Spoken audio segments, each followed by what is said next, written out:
दोस्तों नमस्कार।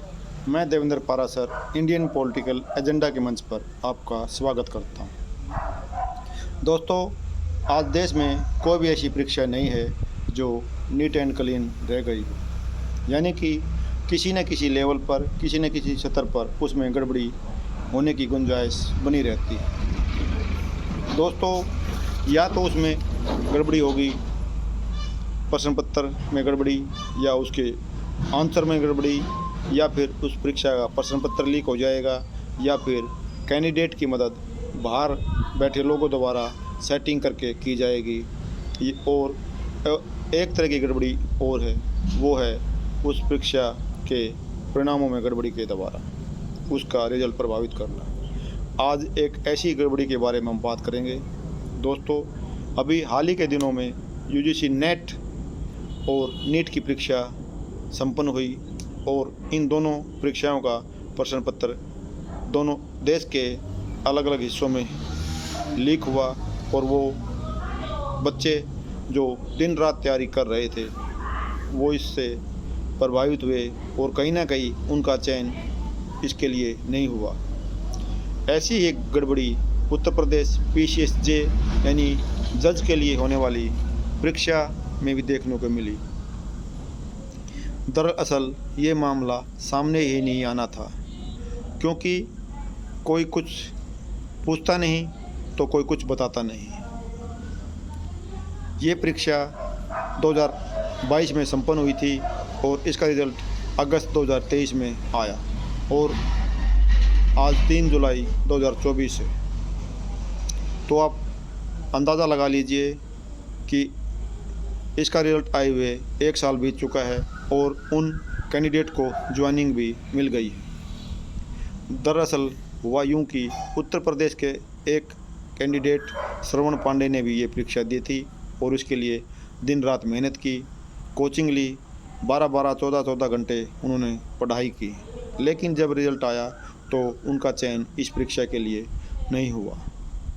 दोस्तों, वो इस बात से निराश नहीं हुए, लेकिन इस परीक्षा में आने वाले सभी पेपरों के अंक उन्होंने देखे तो वो काफ़ी हैरान रह गए, क्योंकि इंग्लिश के पेपर में उनको 200 में से 47 अंक प्राप्त हुए थे, जबकि वो काफ़ी होनहार छात्र हैं और उनको उम्मीद थी कि वे इस पेपर में 200 में से कम 150 या 60 अंक अवश्य प्राप्त करेंगे।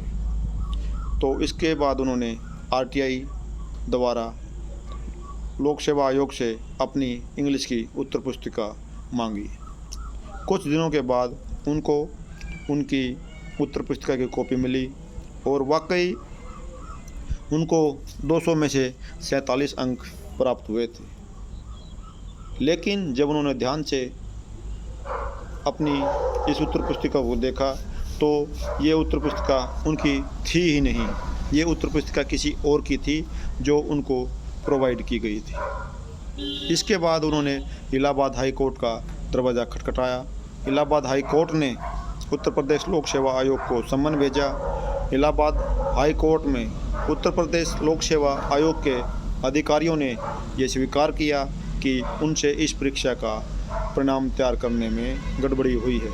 उन्होंने इसको मानवीय भूल बताया। इसके जवाब में उन्होंने कहा कि इंग्लिश की 50 उत्तर पुस्तिकाएँ जो 2 बंडलों में बंधी हुई थी, आपस में कर्मचारियों की लापरवाही के कारण वो मिल गई और इसी कारण ये सब गड़बड़ी हुई।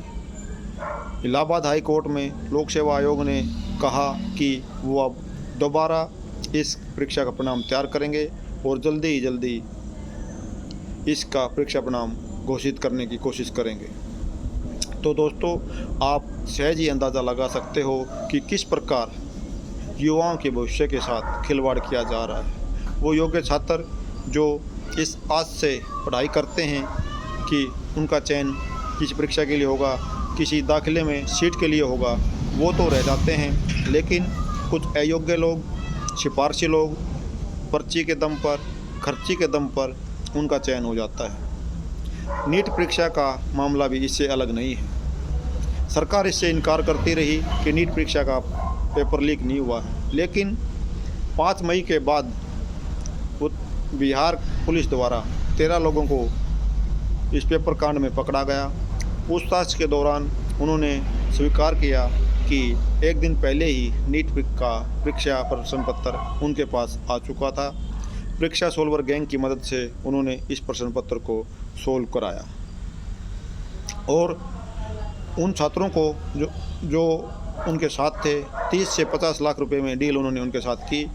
उन छात्रों को उनको उत्तर रटवाए गए। उसके बाद उन्होंने उनको परीक्षा में भेज दिया और प्रश्न पत्र को उन्होंने जला दिया। इसके बाद हमारे माननीय शिक्षा मंत्री धर्मेंद्र प्रधान इस बात से इनकार करते रहे कि नीट की परीक्षा में कोई गड़बड़ नहीं हुई है। बाद में 20 जून को वो कहते नजर आए कि किसी भी दोषी को बख्शा नहीं जाएगा। तो दोस्तों आप देख लीजिए, पहले तो वो कह रहे थे कि किसी भी दोषी को किसी भी परीक्षा में कोई गड़बड़ी नहीं हुई है। बाद में वो कह रहे हैं कि किसी भी दोषी को बख्शा नहीं जाएगा। तो आप किस बात की संभावना जताते हैं? हमारे माननीय प्रधानमंत्री ने कल राष्ट्रपति के अभिभाषण पर चर्चा के दौरान कहा कि उनकी सरकार भ्रष्टाचार के प्रति जीरो टॉलरेंस नीति अपनाएगी और किसी भी सूरत में भ्रष्टाचार बर्दाश्त नहीं किया जाएगा। तो ये क्या भ्रष्टाचार नहीं है? परीक्षा का पेपर लीक होना, केंद्र में बाहर से मदद पहुंचाना, रिजल्ट में गड़बड़ी होना, पैसे लेकर रिजल्ट में गड़बड़ी करना, क्या यह भ्रष्टाचार नहीं है?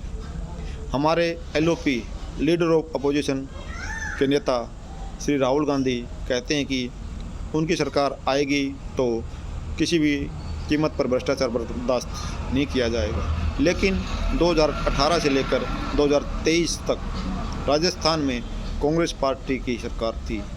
उनके चहेते अशोक गहलोत वहाँ के मुख्यमंत्री थे, लेकिन शायद ही कोई ऐसी परीक्षा वहाँ रही हो जिसका पेपर लीक न हुआ हो। तो दोस्तों, कोई सी पार्टी की सरकार हो, किसी को जनता के सरोकार से कोई मतलब नहीं है, उनको युवाओं के भविष्य से कोई मतलब नहीं है। तो आपसे निवेदन है कि आप अपना ऐसा जनप्रतिनिधि चुनें कि जो आपके काम कर सके, आपके भविष्य को उज्ज्वलमय बना सके। आपको अगर ये वीडियो पसंद आया तो कमेंट करें। हाँ, इसके साथ साथ इस वीडियो को लाइक और शेयर करें और सब्सक्राइब करें ताकि अगली वीडियो का नोटिफिकेशन आपको मिलता रहे। आज के वीडियो में बस इतना ही। आगे किसी वीडियो में किसी अन्य विषय पर बात करेंगे। धन्यवाद।